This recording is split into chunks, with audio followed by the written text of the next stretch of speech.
A bad storm, even a bad storm that flattens a few homes and stretches the abilities of your insurance to cover, all that doesn't automatically mean state or federal help. Now, experts told me today there's always a threshold of damage that has to be met to unlock those funds. And for at least one state fund, officials told me neither late July storms nor Bosco Bell's damage reported so far is likely to meet that threshold. From the other property, there's green sheet metal. Take it all in and just look at it and be like, this couldn't have possibly happened. That's Dave Zastro, right after a tornado swept through Concord July 28th and flattened much of his family's farm. Today, his father told me over the phone that 95% of the cleanup is done, thanks to loads of community help. Now they're waiting on the bills. A family fundraiser has raised more than a third of the $150,000 requested. A big help after July storms where homeowners won't get any state or federal help. There is no state or federal funding available for individuals, especially individuals who have insurance on their homes. The governor declared an emergency in the storm's aftermath. Right now we're in the assessment process.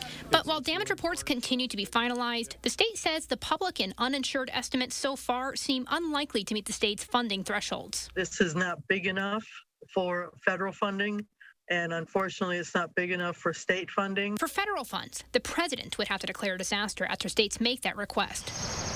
Dane County's tornadoes as well didn't leave enough damage to seek help. Generally, state and federal disaster assistance is based on the scale of the disaster, based on impacts, based on damage, based on number of people affected.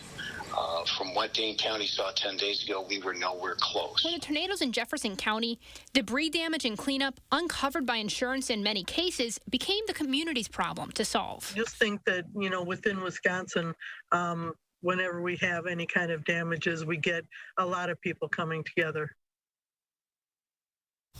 Now, for the Zastro family, I'm told that cleanup included people and companies coming from as far out as Middleton over to that area and their local soccer team. Plus, the local Lions Club is trying to get grant funding for those whose insurance might leave them a little short. Naomi, thank you. More